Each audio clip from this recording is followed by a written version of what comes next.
We're in the Midwest today at a historic location, one of the oldest racetracks still in existence.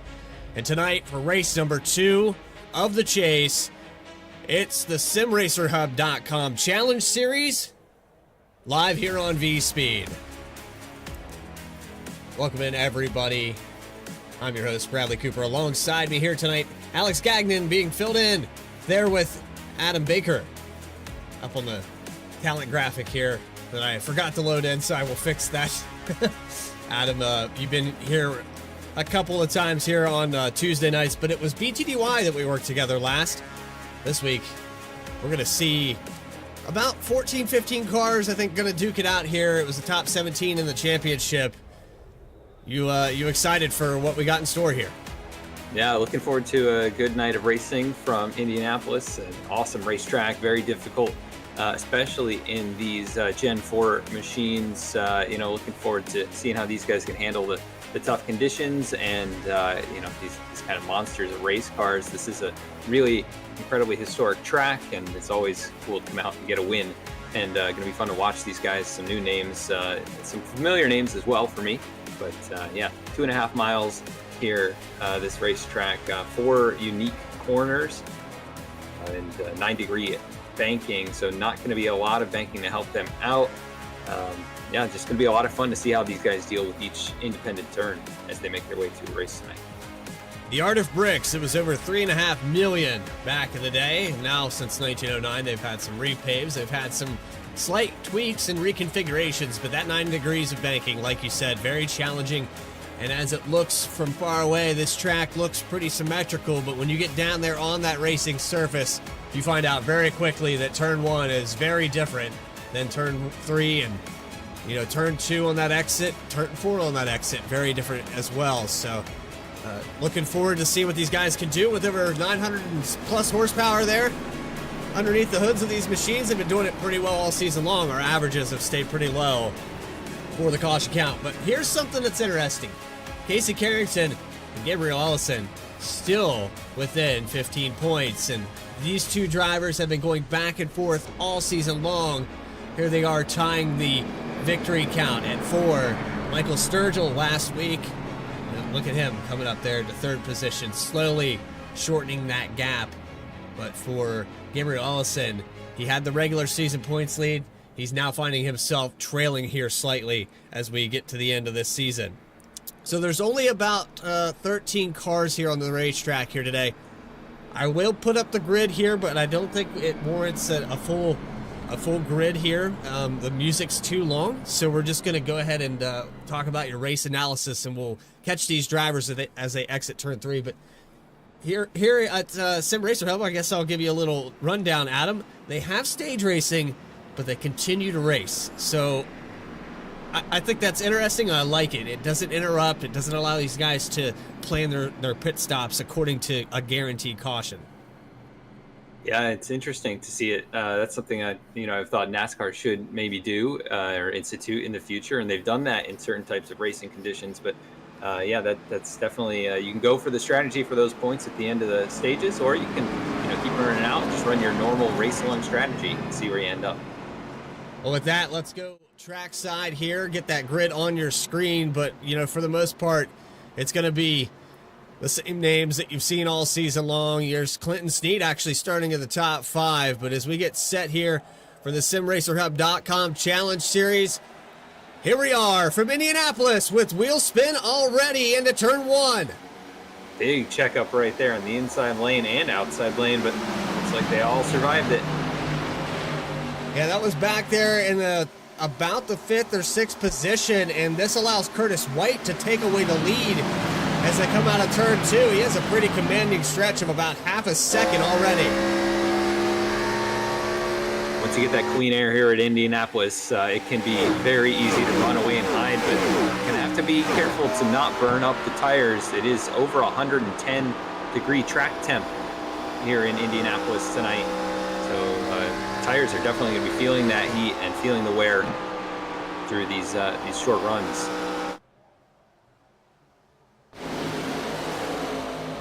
So as it sits, Curtis White is going to lead lap number 1. He snags away the lead very quickly. We're seeing some drivers cycle up through here. Gabe Ellison up 4 positions already from where he's begun this race. And I believe because of that wheel slip there, some of these guys are going to have a little bit. Oh, we're seeing some little bit looseness back here. Michael Sturgill made a little contact with Thomas Stokes, the 3 and the 11, going through turn number 2. Actually getting down into turn 2 through the short chute is where they made contact. Sturgill tried to make a move, made a little contact. They continue to race it on here down into turn 3. He's going to take another peek down at the inside lane underneath the Mike and Ike machine, and he's going to have position to maybe make a pass happen in turn number 4, but it's easier said than done here at Indianapolis. Can't quite use all that racetrack. 11's going to power back along the outside, and he's got the draft in the upper lane. So what a lot of drivers will do, and I think Stokes is actually just going to lift out of this early because Sturgill, Sturgill's pretty much past him at that point. There's no reason to fight that. But what a lot of drivers will do, because of the way this track is designed, it's a solid 90-degree angle. You can almost pinch the entry and prevent a driver from even getting to your inside. By turn exit, you're already, on the throttle while they're down there in the bricks, almost in the grass, just trying to keep control. And I think that was what the 11 tried to do the first time, was not successful the second time, and Michael Sturgill into the top 5. He's down 2 positions from where he qualified, but we've seen the 3 before in other series as well. To kind of save his stuff and then power back towards the front. It's so interesting to watch these cars really slipping and sliding. I haven't watched a lot of these Gen 4 races. We've seen a few here on V-Speed. This is my first time, I think, calling one of these. So yeah, really cool to see a really loose setup. These cars really sliding down into the corner, and drivers trying to hang on to it. 66 of Michael Garone into the outside wall just a touch. And here is going to be the 81 of Sheldon Atkins looking to the inside down the backstretch. Had Michael Mullins get a little loose off the exit of turn 2. They're riding on board with this driver. You can see a lot of wheel action back and forth, just trying to keep it controlled, keep it underneath, and that's what this car is. It's drive it as deep as you can into the corner without overshooting the entry, and then just hold on, play with the throttle. It's so wedged out, it's so staggered and offset that you don't need much throttle to keep this car turning. And they are carrying a ton of speed around here, hitting just about 200 miles an hour down into the braking zones at turns 1 and 3. Here's Sheldon Atkins further back once again, side by side through the short chute. They're going to touch doors down into turn 2, the 66 and the 81. And we saw this before. He's really going to have to drive it up off the corner. And the 66 is still there, has the momentum. 43 of Casey Carrington, not quite sure who to go with. He's going to look to maybe just follow the 81 on through if he can complete this pass. Well, which one would you rather it be? Would you rather it be time to wear the Dickies, or would you rather it be Miller time? I think we both know the answer to that question right now. I think we do. But the 81 of Sheldon Atkins shows that it is Miller time, up to 7th spot, and Garone ends up getting 2 positions lost there, back to the 9th spot. So we were talking about the points here. Well, one of those drivers back in 8th position. It's Casey Carrington in the 43. I believe he was one of those drivers that didn't qualify as well as he intended, and then with the momentum there right at the start of the race, he got some damage from a car that maybe had a miscue, and so that's going to take a long chunk here to recover from, not only because he got behind from the start, but overall he's losing time. He's trying to get around the 81 here, as you can see, but overall his lap times are going to be a little bit slower because of that front end damage. Yeah, and I think we got a battle up at the front while you take a peek at the damaged orange machine back there. It looks like Gabe Ellison trying to hold on over Curtis White. They were side by side a moment ago. Here comes Michael Mullins closing in as the 63 caught the wall off turn 4, and like you said, he's going to just give it to him. And that's what you'll see a lot here at Indianapolis. Not a lot of room to run side by side. Here at this racetrack, these corners are really tough to get around on your own. And the 63 starting to struggle here. Here comes the 3 of Sturgill up to 4th, and he's going to try and take 3rd away. And so you will see drivers start to fight a little bit more on this outside. Maybe with 10 to go, that 63 won't lift early like as he did just now. But that's kind of, is it beneficial to me right now to race side by side with Sturgill, side by side with the 24 Mullins? No. Once I've lost the lead, I'm going to try to get single file and run my marks as I was if I were leading. So smart move here for the 63 of Curtis White. He got some laps led. I believe it was 5 or 6 in the books. Now we just go back to what we were doing when we were leading this thing and maybe stick with these top 3 drivers. That would be my main goal at this point. It'll be interesting, a fuel mileage strategy too, right? I mean, we've got a smaller field, probably not going to expect too many yellows here tonight. These guys, they'll have their opportunity to play the strategy out potentially. We'll see if anybody elects to short pit or kind of overcut, try and get an advantage that way. It's funny that you mentioned that because the driver we're looking at right now gave up stage points. He had the lead of the race and went down pit road early. It actually cut it 1 lap short, but he turned around and ended up winning the race because of the shortcut on the pit road, and had just so much of an advantage at Phoenix by the race end. Nobody there to touch him, nobody there to catch him. The race went caution free all the way through.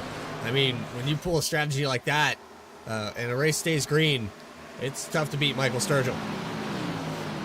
And he's already made his way back up to where he started and closing in on 2nd place. Michael Mullins catches the wall a bit out of turn 2.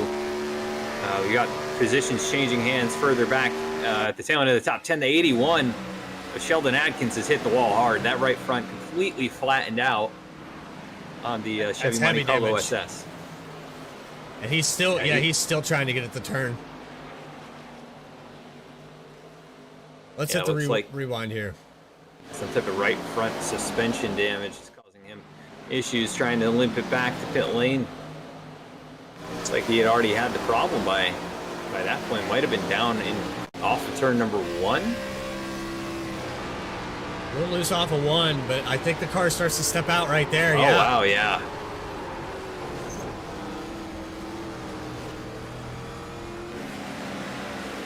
These Gen 4 machines as well, not as resilient as a next gen or even any of the newer builds of NASCARs. These were pretty much built for speed. They're not built to take as hard a hit as the newer cars are. So he's got some damage that is going to really affect him for the rest of this race. Well off the pace and behind the rest of the field. We were talking about how these cars built for speed. They're definitely built for banking. And so one of the strategies or challenges of this car was because it was designed so staggered and offset. Tracks like Pocono, tracks like Indianapolis, New Hampshire, places that are really flat, it is so difficult to get even tire wear and be good in all portions of the racetrack because of the lack of banking and because this car just loves to turn on the right rear. We're seeing that the way that these guys are almost drifting through the turn tonight. Michael Garone has brought it in. It looks like he may be doing more of a 2 or 3 stop strategy. Overshoots his box, backs it up, gets it to the attention of his crew, but he'll wait it out here on pit lane. Looks like the right sides are going on, and we're waiting to see. The left sides are going on as well. So taking 4 tires early on in this race. We'll see how that works out for him. And I got to say, for Michael Garone, especially as of late, really turned up the intensity. Drivers started, running more and more towards the front, and actually got some laps led at our last regular season race. Had a potential to win that race, actually. Just a little bit short, but ends up with a podium. And so we actually have back-to-back podiums for Michael Garone there in the last 2 races of the regular season. And now here in the chase format, playing a little bit of strategy. I don't know how I feel about it, but he does stay on the lead lap. One of the benefits of this massive 2.5-mile racetrack, he's able to stay at least ahead of that leader. And so we'll see if the 2-stop strategy works out. And maybe not feeling too comfortable with the way the car was handling, and just wanted to get some fresh rubber on there. It was a pretty intense battle for a couple of corners there between Casey Carrington and Clinton Sneed. And now Sneed under pressure from Dylan Rosenberg at 7th and 8th position on track. The 49 seems to be struggling a little bit here towards the tail end of this run. And, I think a lot of these guys are feeling heavy tire wear with the way the car's kind of skewed and sliding with the right rear, like you said. Definitely struggling to keep the handle underneath. The 91 of Rosenberg, huge run through the corner, gets right to the back bumper. He'll take a peek down to the inside, now peeks to the outside lane. It's not traditionally how you get around, but he's trying to set up, I think, for turn number 3, and it's a nice run off 2. And try and use that momentum down the backstretch and maybe take a shot at it here down into turn 3. Oh, man. Oh, he took a shot at it. That's for sure. That was, man. After being on an airplane, I imagine that's how it would have felt to try to land one of those as a passenger. Yeah. I think what happened right there, he was so close that he didn't see where the turn was, and that can be a problem here at Indy. If you're right on a car in front of you, it can be really tough to hit your marks, and if you miss the turn entry by a few car lengths, you might miss the turn entirely. So that may be what just happened. He caught the outside wall, keeps rolling. It doesn't actually look like he got too much damage bouncing off the safety barrier there, but not close enough to try and attempt another pass anytime soon. Casey Carrington is worked up to the 6th position here, and even with that damage, still able to get towards the top 5. He has about a 1.5 second gap, though, up to Thomas Stokes, and so this spells trouble for your points leader, as Gabe Ellison's up there leading laps. Casey Carrington is 5 spots behind. That's going to allow this 27 to make up a lot of ground, especially for this stage. Gabe Ellison really driving away at this point, 1.6 seconds. Battle is on for 3rd, though. Michael Sturgill under pressure. Curtis White's going to go right on through. Turn number 1, overshoots it a little bit. Sturgill almost takes a peek back to the inside, but thinks better of it. He's sliding around a lot out of turn 1. And yeah, he'll just slip back into the 4th spot. So Sturgill, who had climbed back to where he started, maybe losing the handle on the number 3 machine. But maybe Curtis White finding something. He did run up there for a while. Yeah, led some laps, had the lead there for the first 6 or so.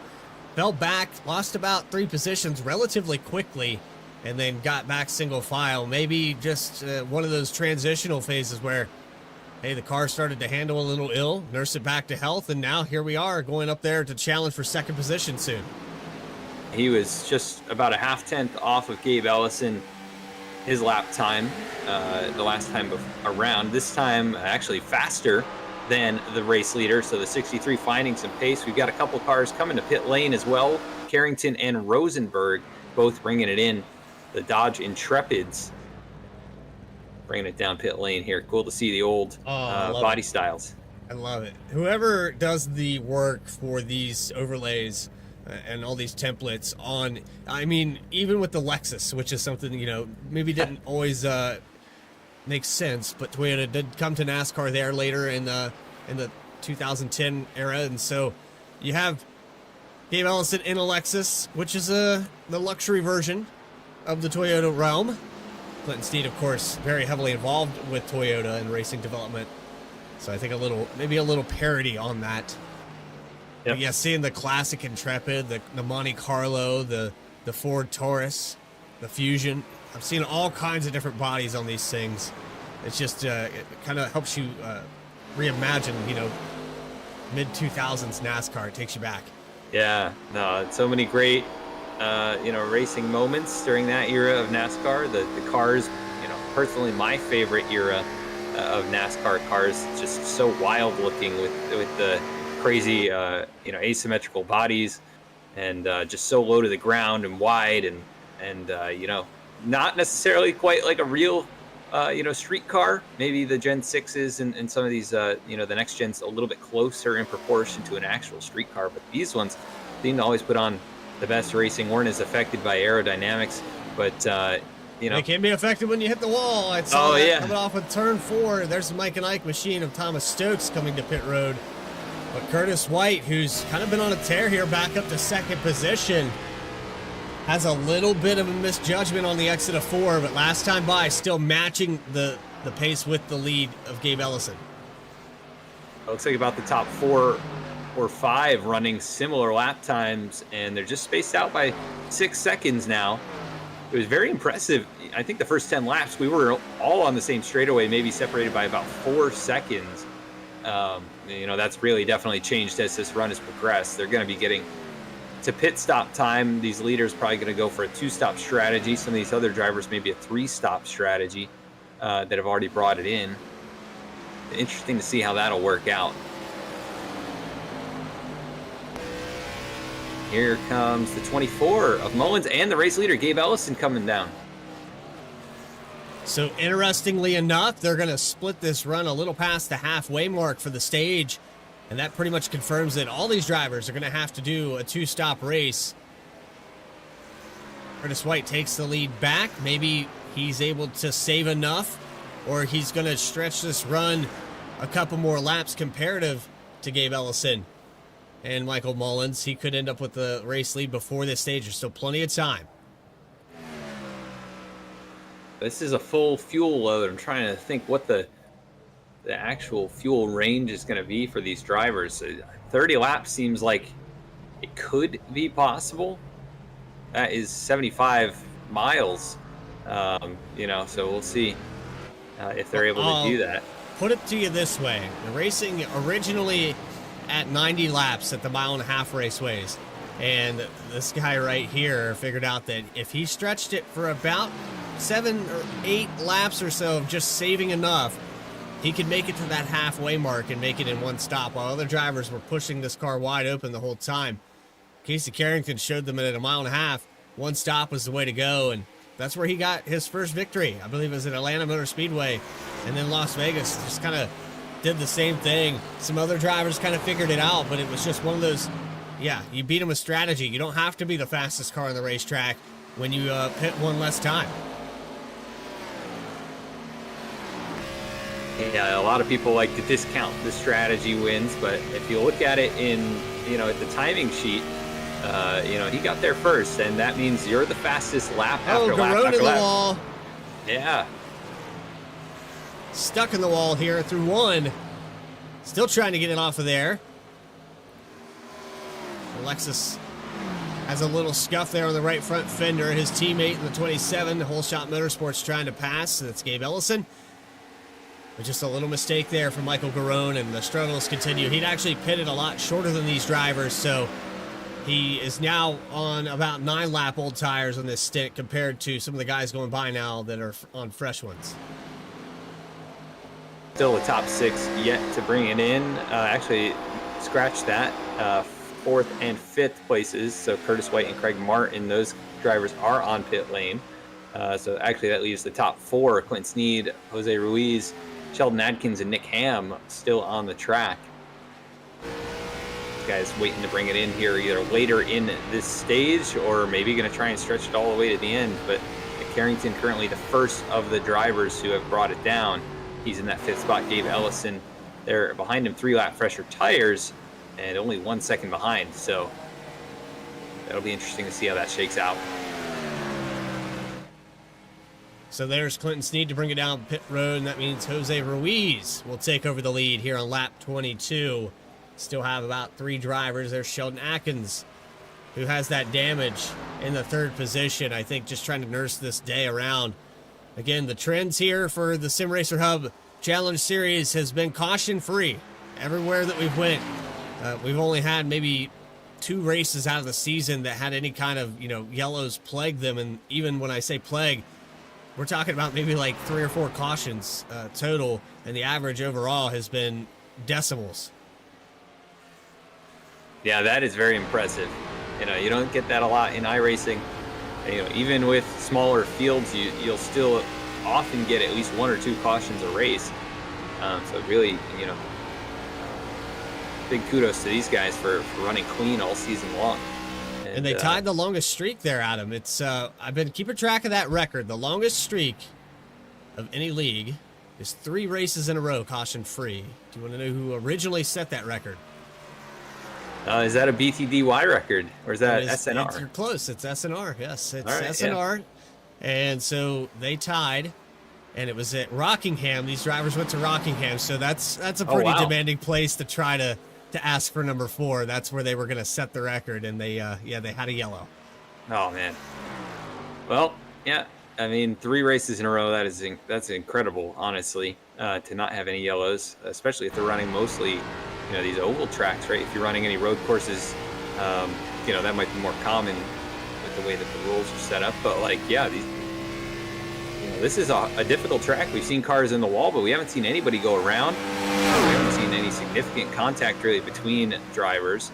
So obviously these guys know each other well and race each other well. As we're still seeing passes happening back here outside the top 10 now. Curtis White gets by Michael Garone, who's going to continue to slip backwards on the older tires. Interesting call with the strategy to pit so early. We'll have to see what he has in mind to try and get back in this thing as the race goes on. Gabe Ellison and Casey Carrington, though, side by side, going to change position down into turn 1. And so the battles continue between these 2 drivers. It's been back and forth all season, cat and mouse, a strategic chess match over 200 miles per hour, most of these places we've been to. And when you're trying to think, long term, you pick your battles. That's what both these drivers have done so well. They might not be the fastest car on the racetrack, but they try to adapt their race to overcome that. And for Gabe Ellison, it's been, I'm dominant at these 4 tracks. I'm not favoring. I've got maybe 1 or 2 circled that I don't want to be at, but I show up anyway.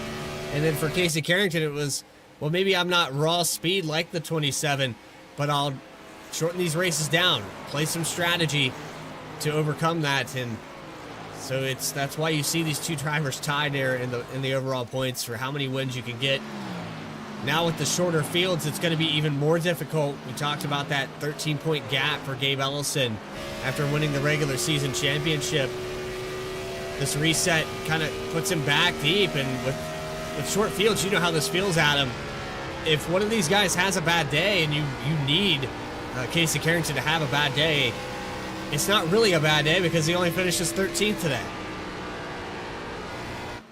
Definitely challenging to make up any kind of a gap with the short field. And if somebody wrecks and they still don't even finish in last, right, like you said, the most you can really gain is what, maybe a dozen points, and that's worst case scenario if one guy goes out and wins and the other guy finishes last. So yeah, definitely going to be a challenge, but you just try and chop off a few points at a time. But it's also challenging when you've got other drivers out here trying to win the races and racing you hard down into turn number 2. Michael Mullins pulls to the inside of Casey Carrington, going to complete that pass cleanly. And now Michael Sturgill looking on. He's got 3 lap pressure tires as well. So Carrington trying to do a little bit of short pit to make up some ground. Initially made up a few positions, but he's losing those now. And here comes Jose Ruiz from the race lead, also bringing it down pit road. Sturgill looking to send it down on the inside as we're watching that. Got very close. He's still going for it. He's going to get to the door as we go down the front stretch. He's going to be door to door to the entry of turn 1. Does Casey Carrington lift out early here? I would bet yes. There it is. Early checkup, and it'll allow the 3 to get in line. And so that sets up the corner a little better for Casey Carrington to maybe fight another day. It was interesting to see. Jose Ruiz had stayed out there almost to the stage break, but not able to make it that full distance. We still have one car yet to pit. It's the 81 of Sheldon Atkins. And remember, he got some right front damage, some heavy right front damage at that. He's still out here on the racetrack. Can he make it to lap 30? He has to complete the entire lap for it to count. I don't think he will. Bringing it in right here. He was about 2.5 seconds off the pace from the drivers on fresh tires. And yeah, he's going to really be struggling with the damage. Maybe he was just trying to make the most of it, hope for a yellow and be able to, you know, stay out front for a little bit. But not going to be the case. Ellison jumps back to the race lead, and Michael Mullins 1.6 seconds back. So pretty comfortable advantage for the 27 right now. Yeah, you look at the lead battle here on your screen, 1.7, and then that continues to grow a little bit here off the exit of turn 2. I think for Gabe Ellison, it's just a matter of let's go get that stage, and then we'll play our next pit stop based off when these other drivers come down. They played it to a T. You can see the top 3 right here, all 9-lap-old tires. So they stretched the run, I think, perfectly. Like, they found that happy spot, whereas, you know, Casey Carrington sitting back here in the 4th spot. He's got 3-lap-older tires, and he's losing a ton of ground.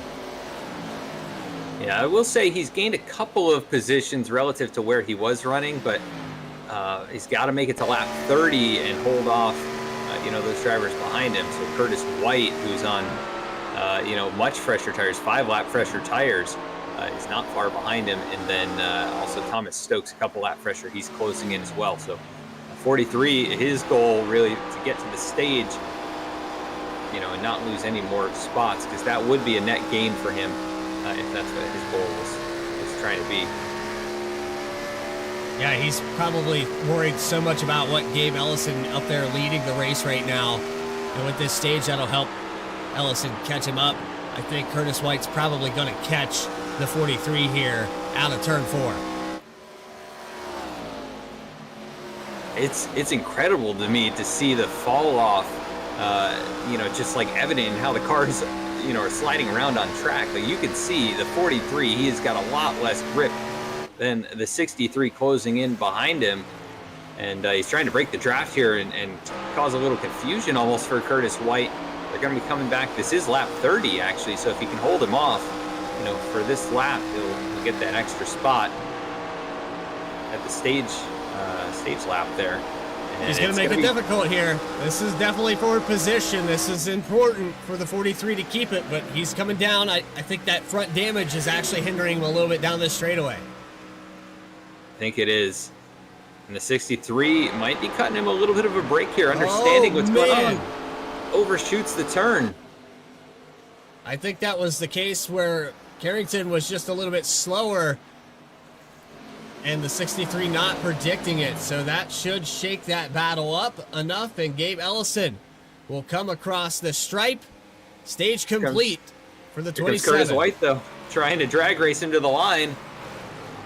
And he didn't get there, though. The 43 was in front at the stripe, just by a car length or less than that. So very important to be able to hang on to that. And now they can play their cards to the end of this race. Check that out. It's probably, yeah, just about a whole car length. I thought it was closer than that from the front view.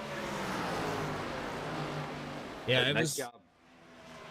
Just about a full 10th there, but that right there just shows that damage is really hindering Casey Carrington. He continues to fall off. Once the 63 got around him, it just continues on as we are still under green. Stage 1 complete. Gabe Ellison gets it. He'll come around to complete lap 31. Dominant day so far for the 27, but we are at the halfway point here in tonight's race, so that means we're going to take a quick commercial break here on V-Speed. You are watching the SimRacerHub.com Challenge Series live here on V-Speed. More coverage will continue right after this.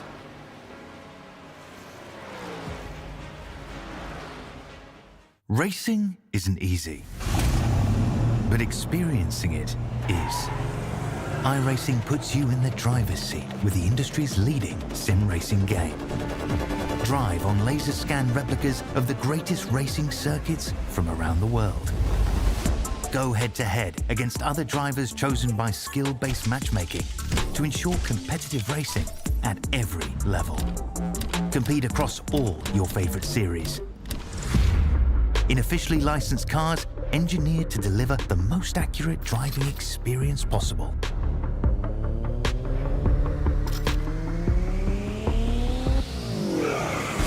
Join a race or host your own with players from across the globe.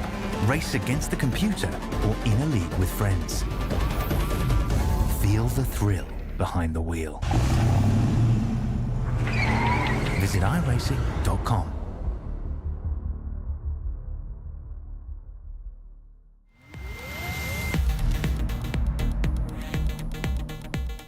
Racing isn't easy, but experiencing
Back here live at Indianapolis Motor Speedway in the heart of Indiana.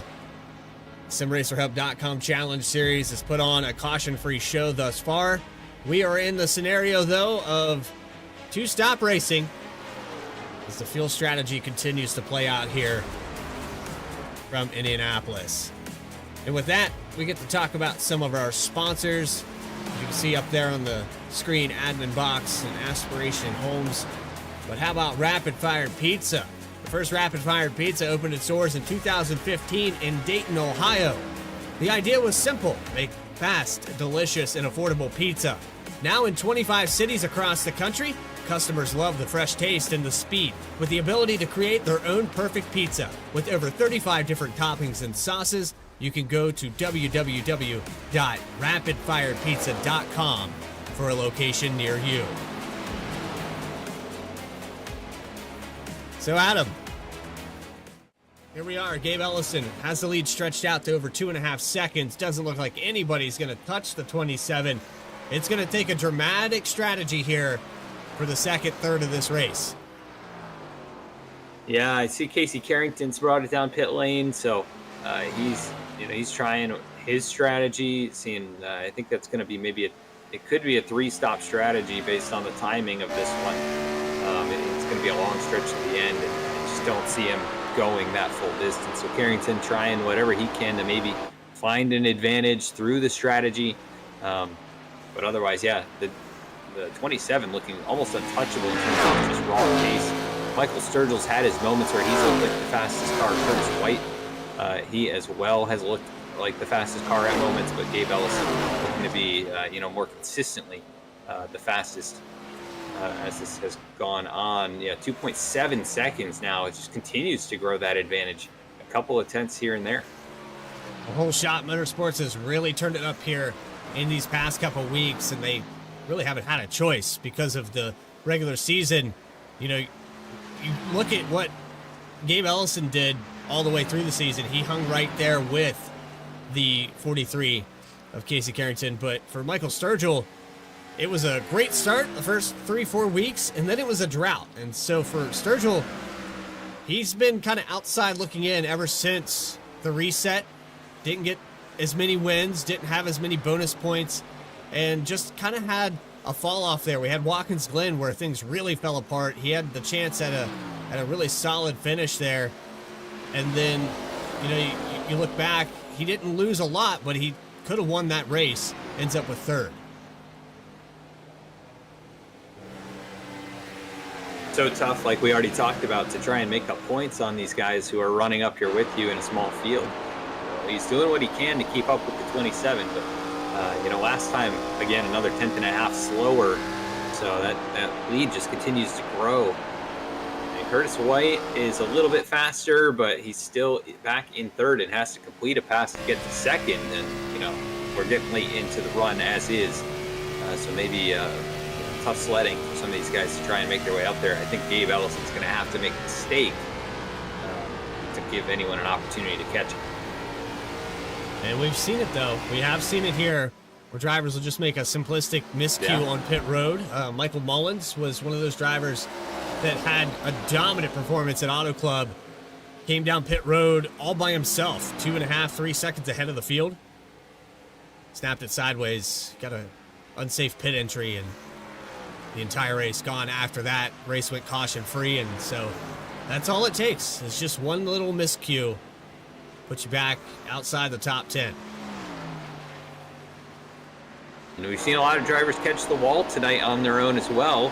That is something that can always happen here. You just send it a little too deep into the turn. I think the main thing for Gabe Ellison, he's got such an advantage as the battle is on for second. And that lead continues to grow, now over 3 seconds. That's a big distance at a track like this. And he can kind of drive at 90% almost. He's got to run within a tenth or so of the guys behind him, but kind of take it easy, take a little bit of a breather almost while he's out front. Here comes Michael Sturgill, going to commit to pit lane from the third spot, and he'll try and maybe get a little bit of an undercut and see what he can do here to close the gap. I'm going to put him right about the 20 lap mark, which is a little bit shorter than what he did the last time through. Somewhere around 26 or 27 laps that they stayed out on the racetrack. So the undercut, let's see if it pays off. Sitting here exactly 20 laps, so this is right in half for the bottom half of this race. Again, back to, Whole Shot Motorsports overall. Michael Garone is actually having the worst day of these 4 drivers. And even at that, he could still turn it around. It's not, left for dead. He's got Nick Ham here within reach, maybe with strategy. I think if you're the 66 right now, you just try to stretch this run as far as you can and hope a caution comes out. He's off the lead lap at the moment. He should get that back when things do eventually cycle. I'm looking at Michael Sturgill right now, just exiting pit lane, where he's comparing to Casey Carrington. Carrington is all the way down into turn 3 at this point, and Sturgill just exiting pit lane. So, it is a big advantage for Carrington. 4-lap older tires, but that could be a big move there. I mean, we see a lot of the leaders pulling it down pit road now. As Gabe Ellison came down, there's Michael Mullins in his stall. The 63 of Curtis White going to have a little bit of a difficult time there angling that car out of that pit box as he is faced towards the inside wall. A little miscue there by Clinton Steed. He misses the box. There goes the 63 down and away. And that cycles, I believe, pretty much everyone. We only have 2 cars left. Thomas Stokes still out on the racetrack. He's going to get a lap led for the first time today. Maybe a second one as he comes around out of turn 4. Jose Ruiz, who we saw stay out the longest that last time around, still out on the racetrack as well. We'll look to see these drivers probably come down within the next 3 laps or so. It's probably not very beneficial at this point to stay out much longer. Looking at our championship contenders here, Casey Carrington, currently going through turn number 4. He's got about 6.5 seconds over Gabe Ellison, who pit. I'm looking at 6-lap difference on tires, so that is going to make that's gonna pay dividends for the 27 as this run goes on. But Carrington putting himself in position to be out in front of the 27 for a little while, and at least get in the way and slow him down possibly. There's something to that part of a strategy as well, just putting yourself in position to have an opportunity to win a race. Well, we saw it there with the stage. He was able to hang on to the 4th spot in front of Curtis White. Curtis White, he's back to pushing the envelope, trying to get back into this top 5. Michael Sturgill just now gets around Nick Ham. Ham, another one of those drivers that's been out there since lap 29 or 30 or so. It's actually a little bit longer than that. that he stayed out. We're falling back to 7th here. Jose Ruiz will take over the point. The 11 of Stokes down pit road. Getting service on the Mike and Ike. Barry Blast, number 11. Carrington will probably take over the lead within the next couple laps here. Gabe Ellison has shortened down that lead to just 5.5 seconds since you last mentioned it 2 laps ago. Yeah, but if you think about it, Gabe Ellison was 3 seconds ahead of Michael Sturgill. That gap is now a little bit shorter. That's 1.5 between those two. If Sturgill can get to battling with the 27, if Carrington was running 4th, 5th, 6th, somewhere in that range, he's looking to maybe improve that finishing position by a couple spots. If he can keep good pace here, keep the tires underneath him, he's got to make it another 17 laps to the end of this race. I think it's possible for him to end up, 3rd or 4th in this race. We're going to have to see how things shake out, but at least putting himself in maybe a little better spot than he would have been if he had just stuck to the normal strategy. Yeah, well, you do whatever you can to get some points here, right? Especially adaptability. See the 27 outperforming you. You got to do what you can to try and keep up. And small gains here and there, you're going to take those. As the 6 of Ruiz, your race leader, he's into the outside wall all on his own. He's still trying to make it around here. Still staying out one more lap. Yeah, he's going to continue to stay out, and this is what I was worried about, because for Casey Carrington, he doesn't have that bonus point for a lap led, and so that stings even more when Gabe Ellison leads the most laps, has that lap led, has the stage win. That's like all the things you need to do to make up points on this guy. Casey Carrington needs to mitigate some of that damage done here after today. Because he hasn't had a caution to get that damage repaired out of him, he's never been able to recover. He's had to do whatever he can just to get a lap led, and I think that's why he pitted when he did. Yeah, and the gap was 6.5 seconds. It's basically half that now. Ellison really carving away at it. He's about a second a lap faster. Casey Carrington's almost 2 seconds a lap faster than the race leader, but still 8 seconds behind. And unless Jose Ruiz hits here in the next couple of laps, I think Gabe Ellison may just end up getting to the 43 before he even has a chance to lead. So it's going to be interesting. Curtis White, Michael Sturgill, pretty close battling right now. Also, Thomas Stokes, Quentin Sneed, Michael Garone. That's a 3-car battle further back. They are side by side. The 11 and the 49. Back half of the top 10 here. And it's just wild seeing some of these cars slipping and sliding the way they are tonight.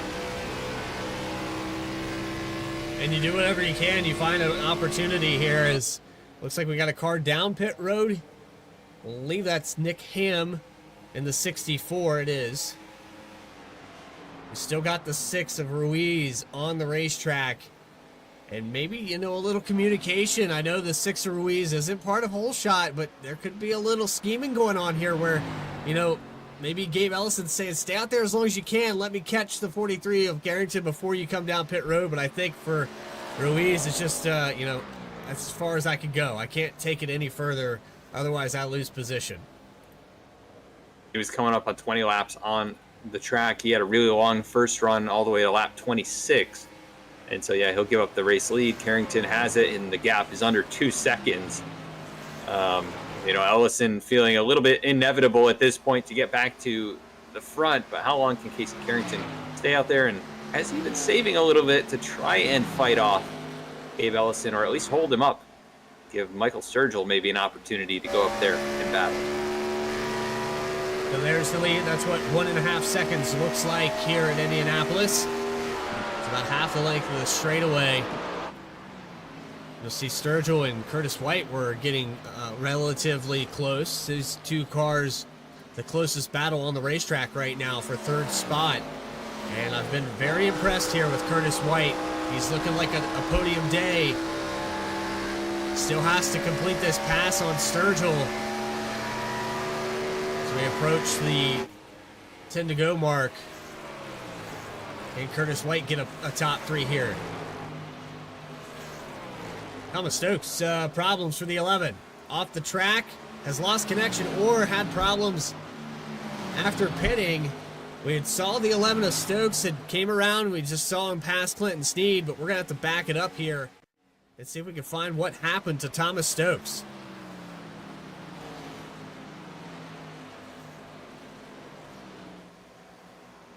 Coming out of turn 4, I think that's where it's going to happen. It looks like he's back now. So just a really long connection problem. But he's back on the track in 6th place. Yeah, I thought maybe he had lost control and just kind of alt F4. You know, some of these guys are really quick on those hotkeys to make it, I guess, that gentleman's agreement of not bringing the caution out. As unrealistic as it may sound, you really don't want to be that guy that brings out the only yellow by yourself. Although somebody who is probably hoping for a yellow flag to get the damage repaired, Casey Carrington, he's now lost the lead. Gabe Ellison has caught him and he's gone by. So that 6.5 seconds just vanished.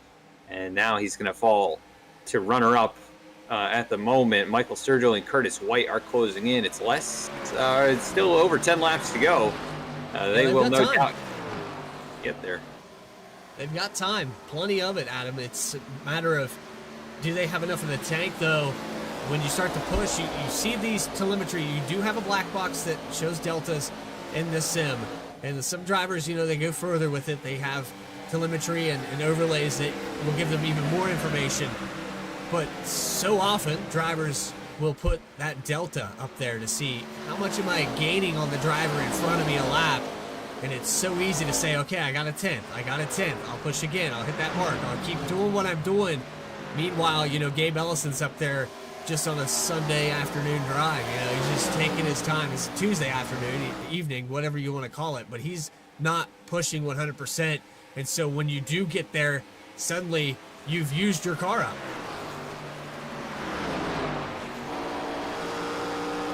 It's going to be tough for these guys to catch up. Sturgill just got held up a little bit behind the 43 of Carrington. Caught him in a bad spot off turn 2. Actually lost about a 10th and a half in doing so. Otherwise, if he had made a nice smooth pass, he was faster than Gabe Ellison by a little bit. Had cut the deficit down to 1.4 seconds. But yeah, he's going to have to really push from here, and we've got 10 laps to go at this point. Well, with that, I think we have an opportunity here. Perfect opportunity to remind you of another sponsor that we have here exclusively on V-Speed. It's time to find those volume knobs, and let's get loud with 29 graphics.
That was Get Loud presented by 29 Graphics. Let's go back here to this battle.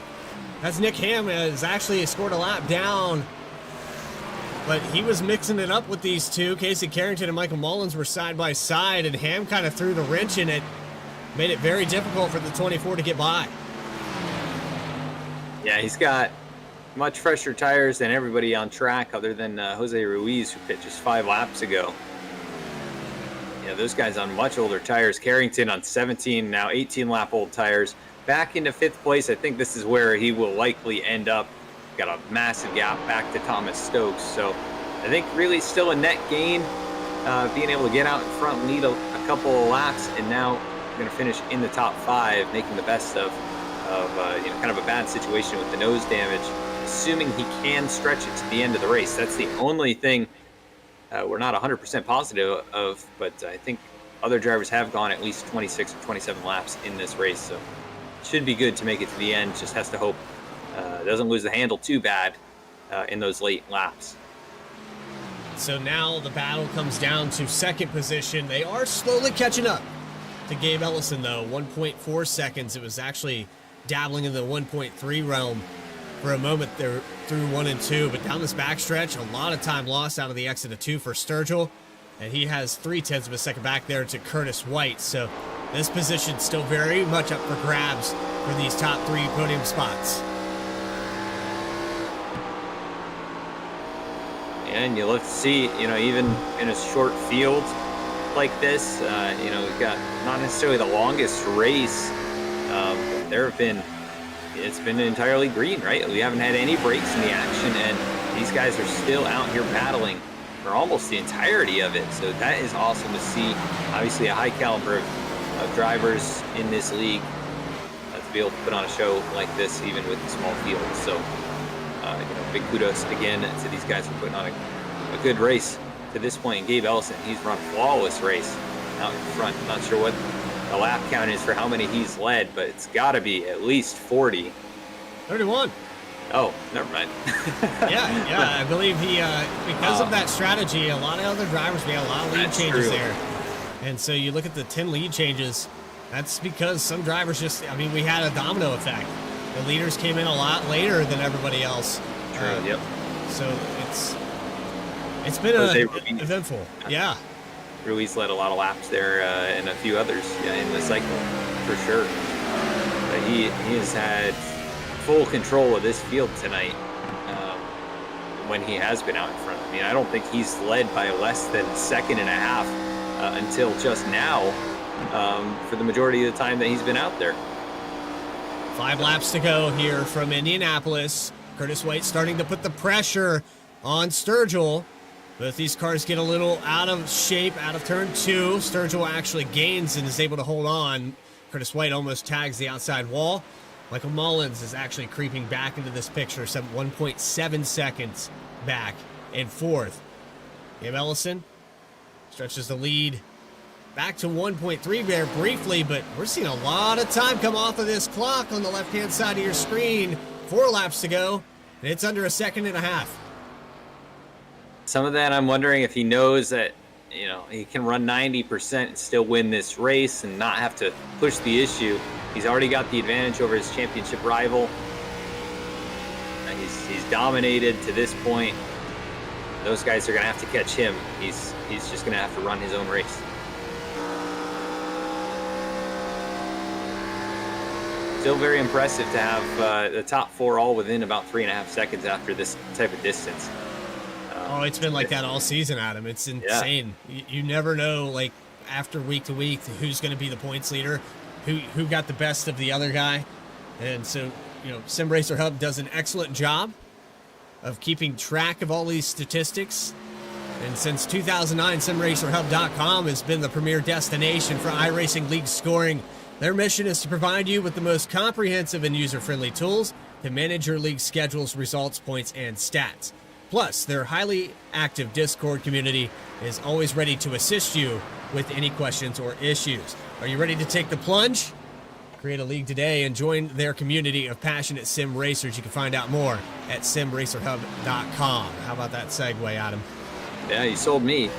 It's a great platform. I mean, I've been on iRacing going on almost 10 years now, and it's been a great resource for myself and all the league racing that I've done in the past, and just really fun to go through and look at it. It's like a racing reference, similarly to what you'd see for the real world racing stats. So definitely a cool place to go and check things out. Yeah, obviously a great sponsor to this league. They're putting on good action. Michael the Stick Sturgill is starting to gain. I think if you're Gabe Ellison, maybe you bump it up to 91% here on the drive for these next 2 laps. Looks like he might have done that last time around. He was the fastest car on the track again. Even cars with, fresher tires than him, not quite able to keep up with the 27. Sturgill with a 1-lap deficit as well. So, I mean, he's done an amazing job to keep up and actually close the distance, but he's going to have the lap of his life, or going to have to see the 27 catch the wall, or a yellow flag. Those are your options to catch the 27 of Gabe Ellison here tonight. Yeah, you have about a mile left for that yellow flag to come out. Once we hit that white flag, it's official. This is just a 1-lap shootout, and I don't believe Sturgill has anything left. You see that lead stretch back out to almost 1.5 seconds. Gabe Ellison was definitely conserving something.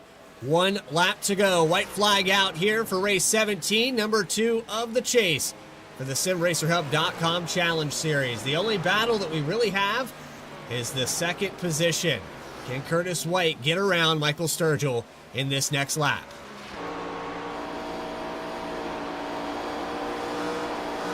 Tire's going to make it very difficult, but Sturgill gets a little wide off turn 2. Looks like Curtis White, maybe with a good run down the backstretch, could close it down to about a car length into turn number 3. He is right there.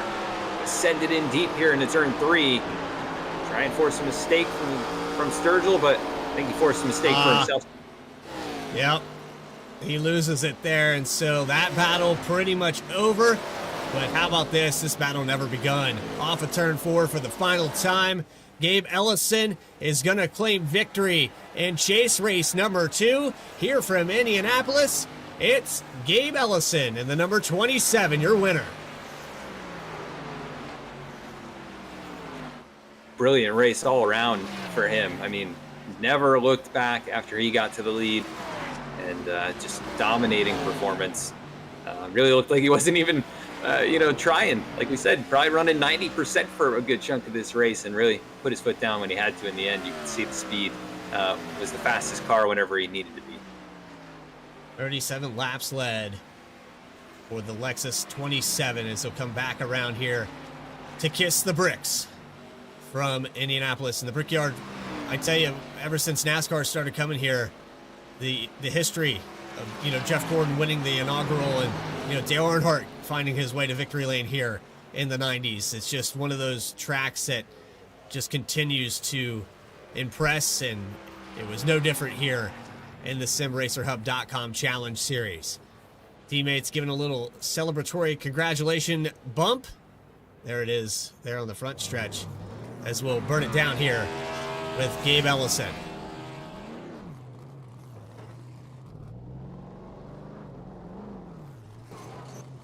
And we kiss the wall. You got to kiss the bricks there. Yeah, I don't think it quite hooked up the way he expected it to with that one. But, old tires in a hot racetrack, sometimes it can be a little tricky to get the burnout going here. But it's like he's got it going at this point. Post-race interviews with your top 3 and those final results coming up. We're going to take a quick commercial break while we round up that information.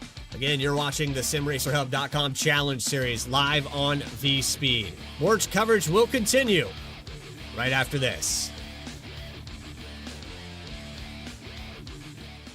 Racing isn't easy, but experiencing it is. iRacing puts you in the driver's seat with the industry's leading sim racing game. Drive on laser scan replicas of the greatest racing circuits from around the world. Go head-to-head against other drivers chosen by skill-based matchmaking to ensure competitive racing at every level. Compete across all your favorite series. In officially licensed cars, engineered to deliver the most accurate driving experience possible.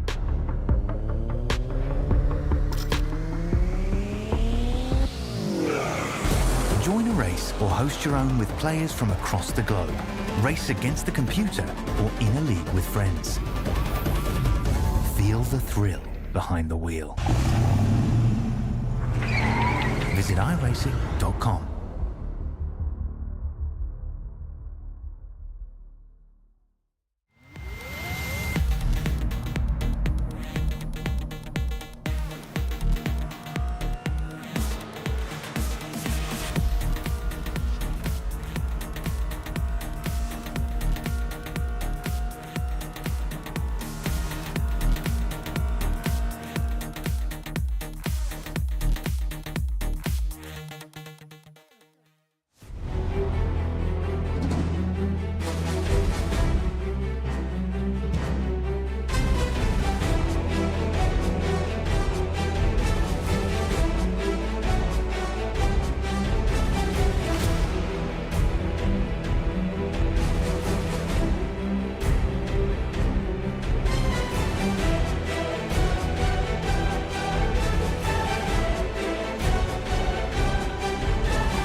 back here live from Indianapolis, the track that opened in 1909.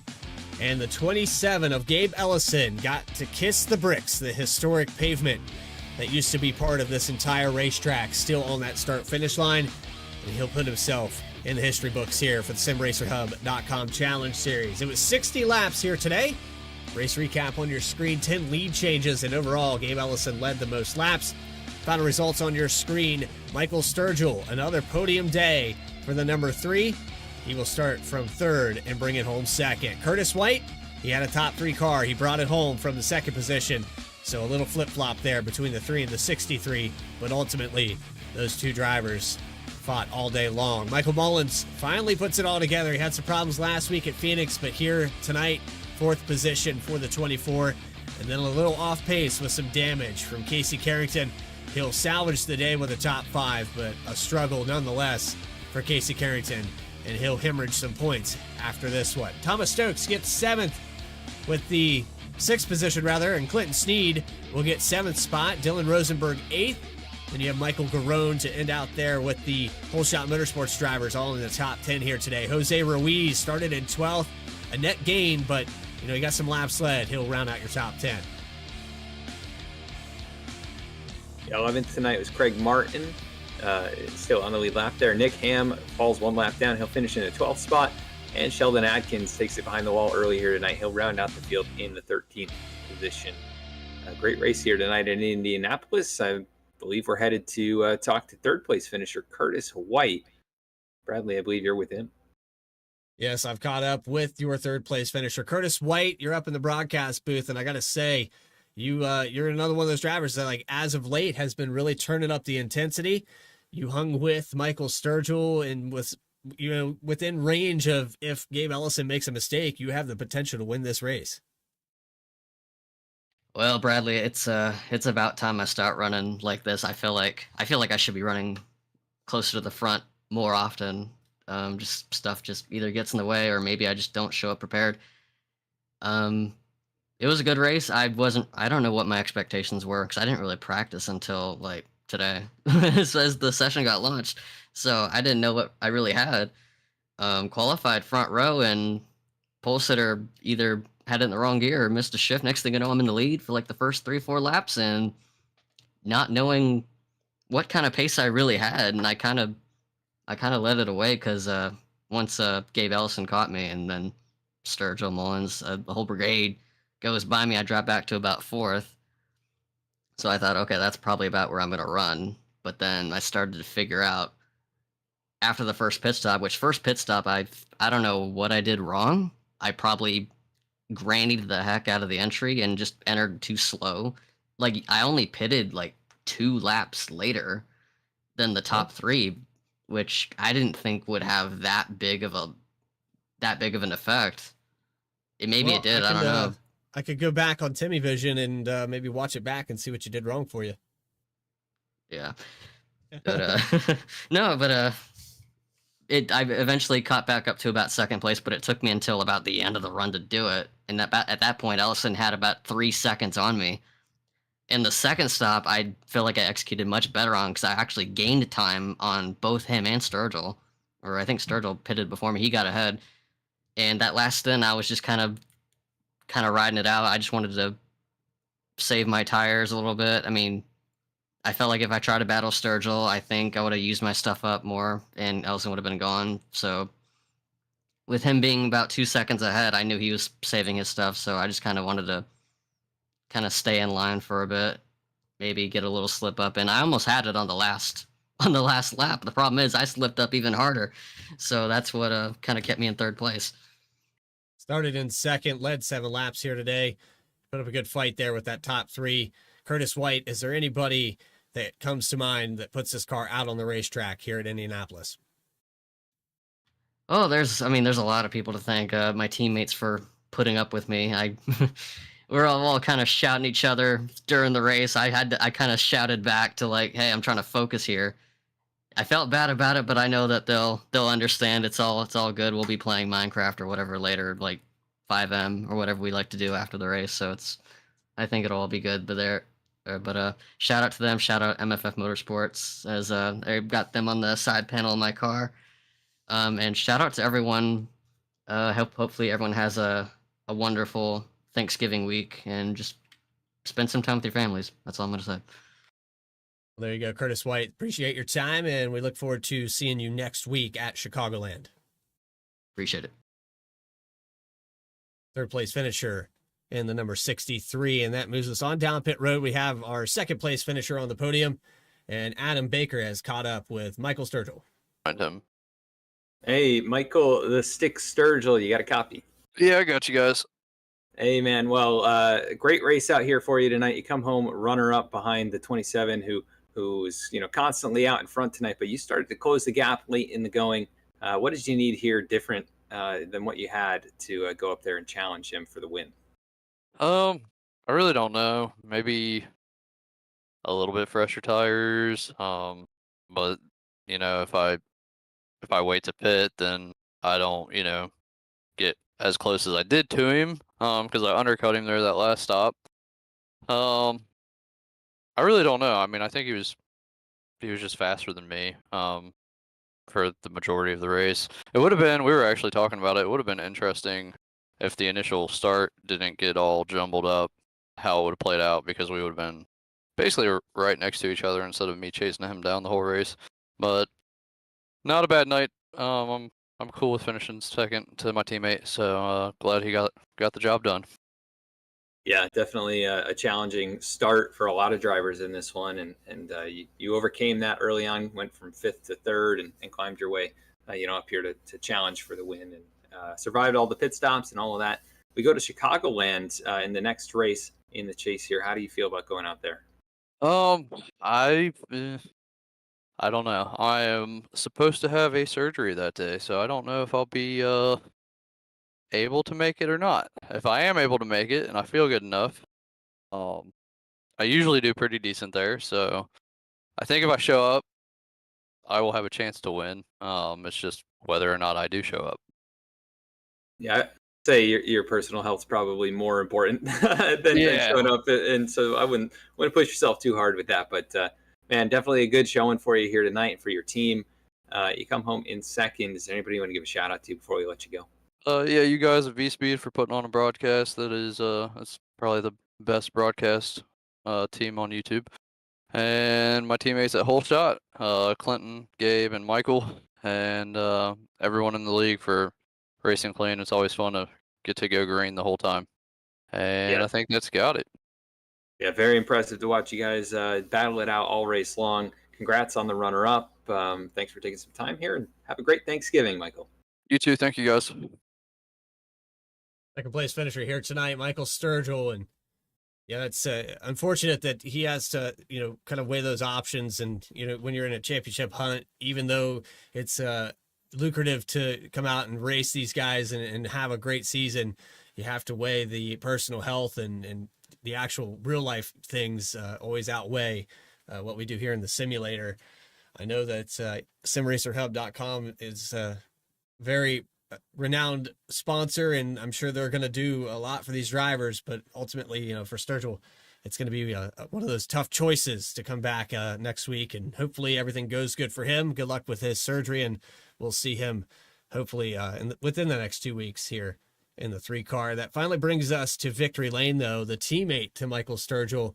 I've caught up with Gabe Ellison down here in V-Speed Victory Lane. We're going to dub it that here tonight. 37 laps led. A big jumble up there at the very start of this race, Gabe, and we were just talking to Sturgill how that scenario kind of made him play chase and catch up all night. So you just kind of set sail into the sunset. Yeah, I was definitely fortunate for me to have qualified on the outside line. I hated that for those guys, but selfishly, of course, that couldn't have went any better for me if I wanted it to. So yeah, unfortunate. I think he started in 4th gear or something, just forgot to downshift. But from there it was just, mind the gap, keep the tires on it, don't make any mistakes on pit road, and luckily it stayed green. You start this race out 13 points behind Casey Carrington, but you come in here today and maximize everything you can do. You lead the most laps most of all, you get that stage win, and then you come out here and win the race. Carrington having a little bit of an off day, back to 5th. So, hemorrhaging points, you're going to make up a lot here before we go to Chicagoland. Yeah, I mean, that's what I needed to kind of bring it back close to par. I think he got some damage. I think he was probably got the worst end of all that at the beginning. So, unfortunate for him, and as far as points goes, fortunate for me. But yeah, I couldn't ask for a better result there, and I think I'll be 3 or 4 points behind him or something, and I feel pretty good about 2 of the last 3 tracks. Feeling good. Gabe Ellison says, I'm ready to go and wrap this season up. I know we got Thanksgiving coming up. Hopefully you have a good one there. Is there anybody you'd like to shout out while we have you in the booth? Yes, sir. I hope you guys have a good Thanksgiving as well. And as always, thanks to SimRacer Hub, Mr. Clinton Sneed and Casey Carrington for putting the leagues on all the other admins. And as always, thanks to V-Speed. There he is, race winner here today at Indianapolis, gets to kiss the bricks and adds another one, number 5 in the books for Gabe Ellison. So thank you, guys. And so with that, we get to tally it up. I know you got some final thoughts here. It's your first experience in the SimRacerHub.com Challenge Series, but what do you think about Joliet, Illinois for next week's venue? Yeah, and it's such a fun track to go to. It's very challenging, especially in these Gen 4 machines. They're going to have to tackle all those bumps, all the cracks, and the old surface there. Definitely one of the best 1.5 mile tracks in my mind, and I'm sure these guys probably feel the same way. They're going to be up for quite the challenge. That'll be December 3rd at 8 p.m. or 9 p.m. rather, Eastern time. I'm still stuck in the other side of the coast right now. So yeah, try to get my mental clock back to health as we set for week number 3 of the chase in the SimRacerHub.com Challenge Series. But that's going to do it for our coverage here tonight from Indianapolis. It was a fun one, nonetheless. For everybody at SimRacer Hub, Clinton Sneed, and all the admins of the league that made this race possible, and the coverage here on V-Speed, Adam Baker for being my co-commentator here tonight. You did a fantastic job, Adam. I'd love to have you in the booth more often with me, and you can check out V-Speed Sim on Twitter and check out vspeedsim.com for any inquiries about broadcasting, overlays, you name it. Adam Baker's your guy. But for everybody at V-Speed, our other producers, Logan Threlkeld, who was doing BTDY, Morgan Cook, who's going to be a father soon, Eddie Smith, and Christian Hill. This is Bradley Cooper telling you to have a great rest of your week. Happy Thanksgiving, and we'll see you next time here on V-Speed.